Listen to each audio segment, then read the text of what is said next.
Hi there, everybody. I know this is coming out late, so I will keep it short. I am going to start off just really quickly going through the same similar sort of layout, looking at a massing study. But you could very easily just pull up your file from the tutorial that you did for Tuesday and use that same massing study with mass floors and your program schedule as a good way to start. You actually don't need the program schedule, but just a good, decent mass that you can investigate. So we're going to continue building off of some of this kind of pre-programming phase design. And the next key component to your tower design is going to be understanding the core and how the core of the building is actually going to affect your programming, because it takes up, a very big chunk of the program, but also it has an effect of the program and the core correlate to one another, because the size of the stairs and the size of the elevators have a lot to do with where you place program. And we'll look more at that tomorrow when we get into the lab situation. But as we start laying out the groundwork for that, we're going to basically be looking at how to model stairs and elevators today, trying to sort of lay out and apportion the floor plates to approximate what you're going to need for those basic elements of any given core. Trust me, as you go through this semester, you're going to want to simplify when it comes to your core. So I'm just going to make a few extra levels here using the array tool again. Going up 14 feet. It's kind of important, relatively important. You may want to change your levels so that they're at 14 feet floor to floor, because as we're looking at stairs, some of the math won't work out if you're using something other than that. I've just got 5 levels here. I'm going to go to view and make myself a new 3D view. And then I'm going to go to level 1 and create a new mass, a new in-place mass. I'm going to try to remember to hit the control key here. Oh, I got to turn that setting on. Okay, got that going now. I'm just going to lay out for myself a kind of mass. Something a little fun. You can see how Revit will highlight when I'm parallel to another line inside of the drawing. So the line across from this one becomes highlighted once I've made a parallel move to the other side. I'm going to go into my 3D view here. Zoom out.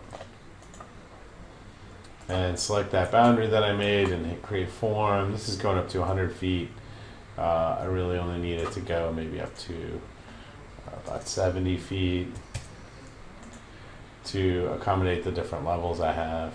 And I'm going to hit finish mass. I'm just going to keep this relatively simple. We'll explore some more complex ones later on. So I need to add in my other levels. Just under view to create the other floor plan views for 3, 4, and 5. I hit the plan view button once those are complete. So now what I'm going to do is I want to start using the stair tool to look at how we might put a couple of stairs into this massing model. So the first thing I'm going to do is just come over here to the architecture and architecture tab and hit the stair button. And stairs in Revit are a really powerful tool. You can see here that the base definitions that go along with it basically allow you to associate it with a particular level and or offset from that level if you were to have mezzanines or something. Also, though, frankly, with the mezzanine, you should probably go ahead and make another level. And you can see that it actually also defines dimensions for you. Looking at the actual tread depth and the riser height, both of these driven by code. So 7 inches is going to be your max riser height, driven by the code. And you can see that it's actually already telling me I need 24 treads simply based on the fact that I'm going from level 1 to level 2. The desired stair height then, or the floor to floor height, is 14 feet. So I'm going to need 24 treads. But if there's 24 treads in this stair and they're 11 inches long, I know that I can't go more than 12 feet in height, without having a landing and given in my stair. again based on some of the code, and we're going to look at more of that in the lab tomorrow. So I know I'm going to have some kind of a landing with any of these stairs in a corporate office tower. But that, again, is also built right into Revit. So you can see once I click once, I'm just clicking off in the white space here to start drawing this stair. It will tell me exactly, it snaps actually to given lengths. And so what I'm looking to do here is to kind of create a parallel stair that's just going to allow me to kind of turn back, and I can get a sense of what the actual dimension of this stair might be inside of my building. So I clicked it so that I gave it 12 treads coming across. You can see by default it's defining the stair to be 3 feet wide. And I want to put a 1 foot gap between these, so I'm going to click it here at a 4 foot extension and then start continuing the treads back the other way and define the other 12. Let's do this again in the first level. So this makes a little bit more sense. So back here under architecture, we're already drawing our stair. Sorry. Making a run. This will make a lot more sense looking at it this direction. So heading up and then 4 feet across in order to get a 12-inch gap between the two runs.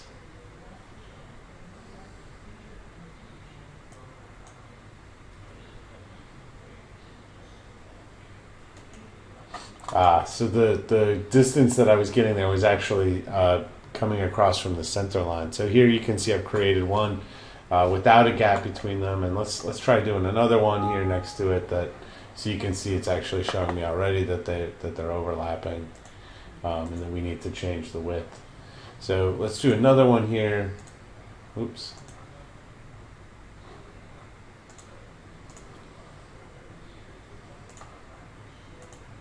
And coming up 12, and this time we'll come across to get to the center. If I've got a 3 foot width on the stair, then I need to go to 7 feet? No, 3 feet plus 1 foot.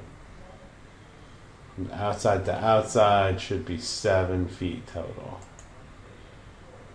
Oh, that's snapping to the middle now.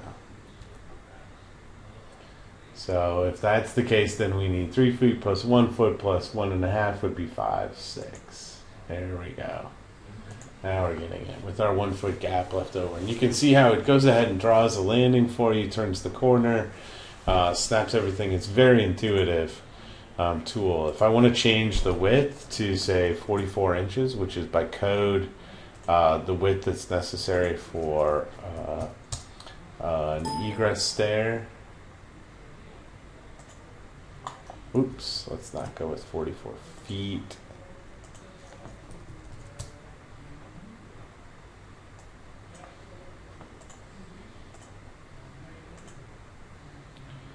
And now we can adjust the overall width. Should be 44, should be 100 inches total. I could type in 100 inches here and I'll get my 12-inch gap. That would be 44 plus 44 is 88, plus 12 would be 100. So I'm selecting different parts of this in order to get that overall distance. So this is going to be your typical stair in an office tower. 14-foot floor-to-floor height means 24 treads. If we look at it in 3D view here, I'm going to zoom out. Let's see if I can find this guy.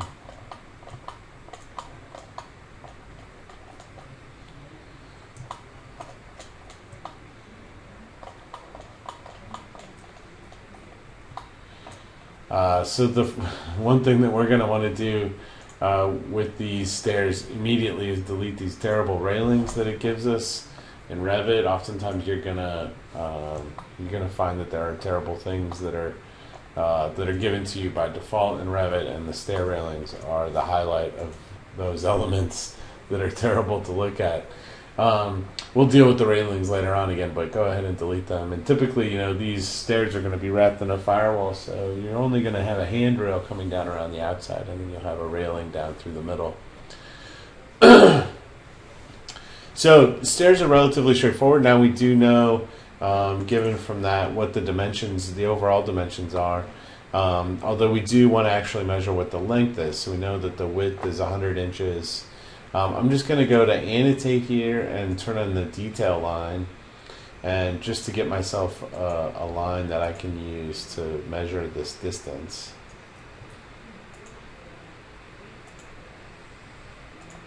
So there I saw it was 13 feet 3 inches. I do think I probably need to match the, if I double click on this, the width of, I do. So because I had started with the width at 3 feet, the landing area here is still only 3 feet wide. That's going to need to be 44 inches as well by code. So now we can hit the checkbox. All I did was double click there in order to get that to snap. I can either, come in here under the modify tab and use the measure tool to get an overall dimension. So I'm at 13 feet 11 inches for that. And again, the width this direction was 100 inches, or 8 feet 8 inches. It's going to be important because that's the size of the void that we need to cut through the building to accommodate these stairs when we go to place them. So back in 3D here, I'll get rid of that one, and then we'll come back out to the original mass here. And what I want to do is go ahead and create a new mass here in the corner that I'm going to use again to cut away at this building. So an in-place mass, okay, just the way we've been doing. And I'll go to level 1, zoom out here, and I'm going to place this stair somewhere along this side in the center here. So I'm going to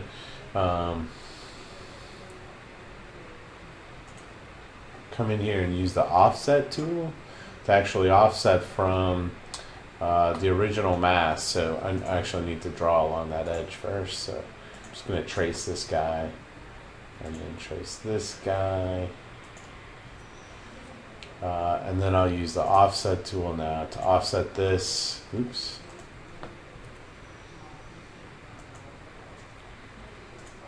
So we want to offset it 8 feet 8 inches.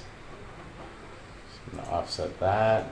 And then I think what we'll do is just go ahead and draw a midway line to the perpendicular there. And now we'll do an offset of half the distance, half the length of the stair. So it was 13 feet 11 inches.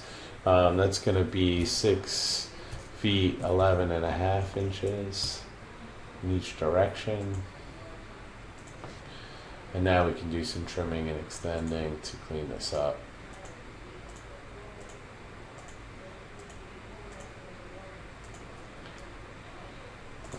And I can delete some of these older lines. And then hit finish mask. Oops, not finish. Come back into 3D and select this and hit edit. Okay, select this guy, hit create form, and pull it all the way up to the height of the tower, to the height of my building.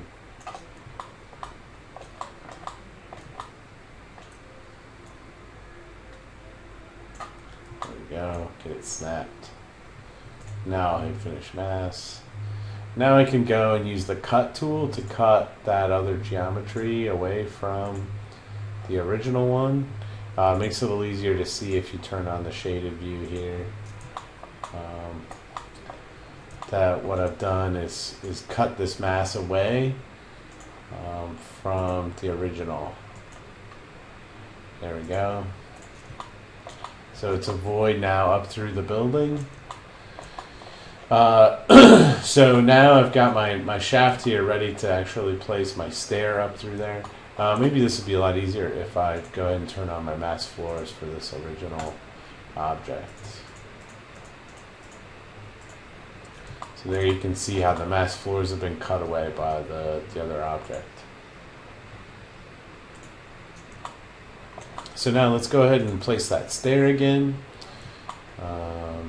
Again, I'll come in here to level 1, zoom in, architecture, stair.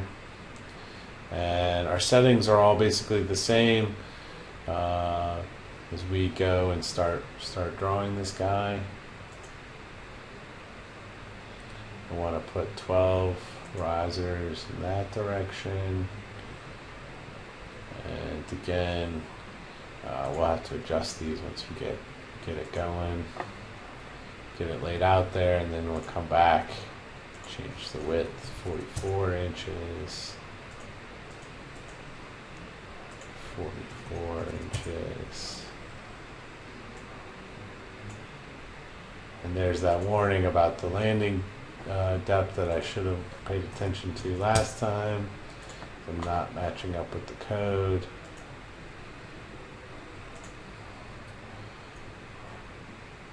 So what I want to do is use the align command to get this stair aligned up with that edge of the building there. Let's see what's going on. Still 3'8", looks like we're good. You can hit the checkbox, and now the stair is moving up from floor 1 to floor 2. And again, I can come in here and delete these railings. I'm just selecting them and deleting them. If I double click on it now, I can come back in here, and you can see there's actually an option here under the definitions where you can say multi-story top. And here I can actually choose to have the stair go up to level 5. Hit the checkbox, and it takes the stair all the way up to the top level of my building, just like that. Okay, so let's do one more of those. Let's do another one over here on the other side just to reinforce some of that. So level 1, go back to level 1, and this time I'm gonna select this mass that I've got that I cut. Maybe it'd be easier to do in 3D. That I used to cut. So I'm coming over here and I'm going to tab until it lets me select that mass, and I'll hit edit mass in place and come into level 1, and I'm going to draw another 13'11" offset. Again, I'll go to the modify tab to get the offset tools to come up, and I'm going to do 13 feet 11 inches. Oh no, I'm going to do 100 inches.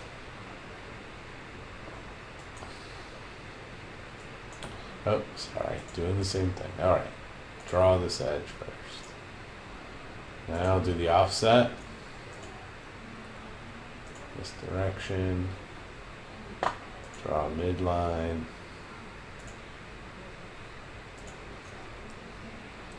And do another offset. 6 feet 11.5 inches. In each direction. We'll do trim extend to clean it up.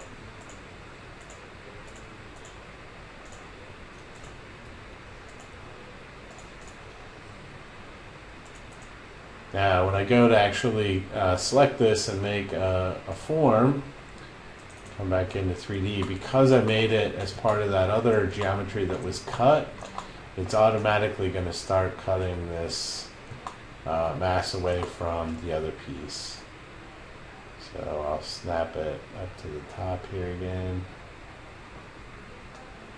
I can get something to snap to. There we go. Hit finish mass, and you can see by default it went ahead and cut that away from the other mass. So back in here, this time what I'll do is in level 1, I can select the other stair, and I will copy it. And paste it. I'm going to copy it, select corner there, and paste it over here. And again, I'll use the align tool to align that edge and that edge. And I'll use the outside to align it in. And let's take a look at that in 3D. They look pretty good. Got the stair moving up through the building, up to the 5th floor again. Okay, so the other thing that I wanted to discuss is elevators. So elevators aren't quite as built into Revit as the stair function is. So in this case, what you're going to need to do is use a manufacturer's website. I know I've talked about this a little bit in class, but in essence, many of the manufacturers provide Revit interactive Revit models for you to use to actually construct your models. This applies to lots of different objects, but escalators in particular. Today we're going to use the Tyson Krupp elevator tool. The TysonKruppElevator.com/tools is where you get to this. I'll post the link on Moodle, people, so you don't have to type it all in. So what you're going to want to do is come in here to the elevator finder. You know, obviously a lot of elevator manufacturers, or, you know, especially heavy equipment building manufacturers, are going to provide these sorts of models for you. The Tyson Krupp one tends to be the best, but Otis, some of the other companies also provide them. So under the elevator finder here, it takes you through and asks you some of the options for the elevator that you're sizing out, and you can dive into this website a little bit further and find quite a bit more information about the size of the elevator that you want for the needs that you have. I won't go into all that today.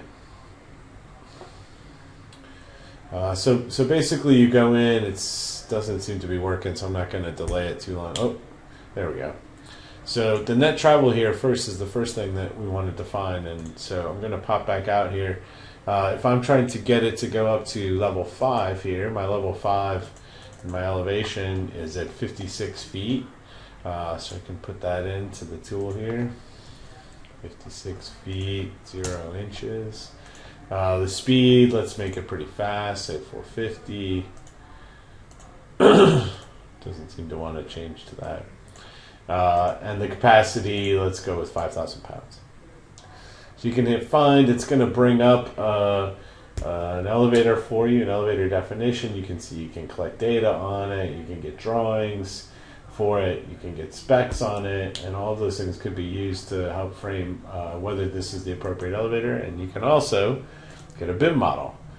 So here you get the zip file that you can download from their website when you hit the BIM model. It's going to bring it up.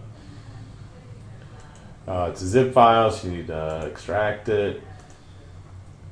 I'm going to do that quick. And now back in Revit, you're going to come to Insert and load the family. And we're going to load this family in. Mine is in the Downloads folder, and here's the folder that it came in. You can see it gives you an entrance, which is basically the door that you're going to need to place, as well as the elevator, an elevator shaft, or the elevator car. And I'm going to hit open. These things need to be imported in. See, this one goes all the way back to 2010. So once it comes in, it's not actually here right away for a particular reason. It's driven by walls, and we don't have any walls in the model yet. But where you can find it is under Families and under Specialty Equipment. So here under Families and Specialty Equipment, you can find the CONV 5000 elevator that we've spec'd. And what it's going to give you are options for whether or not you want the counterweight and the door to open left and right.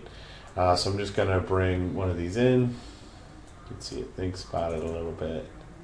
I still need a wall in order to place this. So I'm just going to quickly kind of build a little elevator lobby here.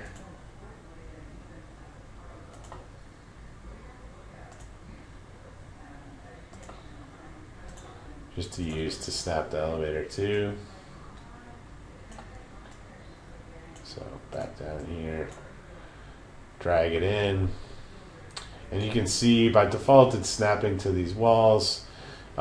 This equipment that's at the to the bottom right of the elevator, you can see how it's cutting the wall, and the stuff, I'll go ahead and place this one. This stuff that's here on the side is actually the equipment that's either above or below. So you could consider that to be above another elevator. Say if you were typically going to arrange an elevator lobby here, you might arrange, say, 3 elevators along this side.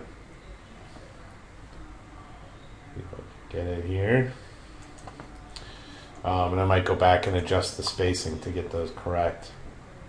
So you can see it comes with its own parameters, and per usual, the levels that it's associated with are important. So I'm going to come in and hit 14 feet for each of these level to level changes. Up to level 5.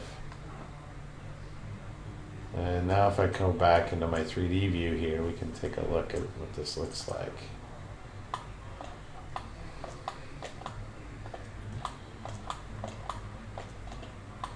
So it looks like it actually placed the elevator, for some reason it's located at minus 34 feet. This one seems to be funny because it's hydraulic. Let's try another one here. I'm going to bring in another one that I downloaded, and I'll put one on the website just so you've got access to one. Their website isn't perfect, but so I'm gonna go back to my downloads folder and bring in this 4500 350. So it's 350 speed, 4,500 pounds. It's going to import that one again. Again, I'll put that on the Moodle page in case you don't want it, but you still should go visit the ThyssenKrupp tool just to learn more about how it works.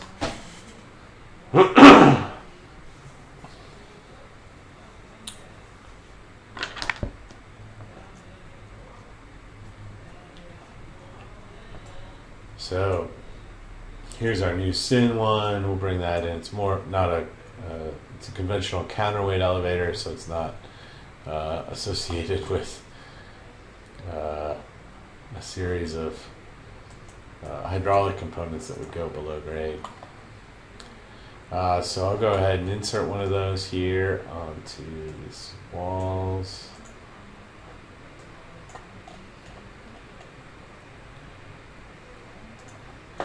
Okay, now you can see when I downloaded this, I told it that I had a much taller building. It doesn't really matter, but if I hit 14 feet for these guys, hit apply, and now we can go into the 3D view here and take a look at it. And you can see that it's now associated. I think the elevator car is kind of in between, but it's associated with each of the levels. The walls that I built here, you can see, need to be adjusted so that they're going up to level 2.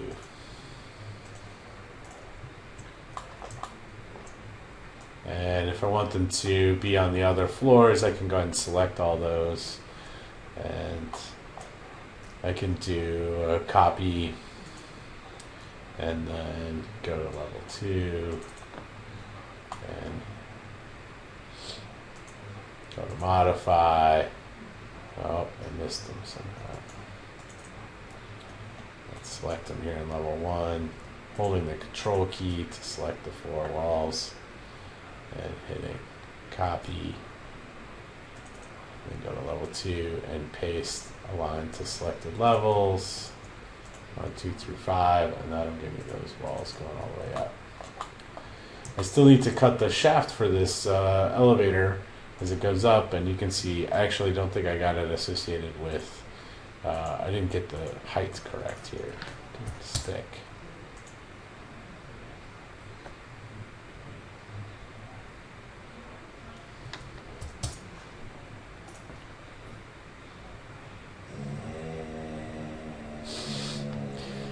That's not me, that's my dog, I promise. Okay, I'll hit apply. It's close enough. So you can see the brackets are actually hitting where they should be. But we haven't cut through the floor plate in the same way to afford the gap for the elevator going up through. So what we want to do is come back to level 1 here. And I'm just going to put a measurement on this guy and figure out that it's 8'2". And I'm going to tab to get to the wall and to the outside. It's 9'8" by 8'2" are the dimensions. So again, what I can do is come in, tab through to try to get this mass. Probably going to be easier to do in 3D. So I want to get a hold of that mass that I used to cut those guys and hit edit in place. And then back in level 1, I can come in here and draw square profile around this guy.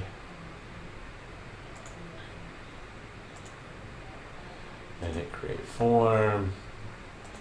Back in 3D.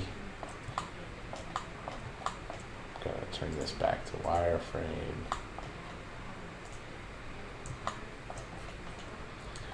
Looks like my geometry is a little bit screwy here. Something snapped to the wrong edge.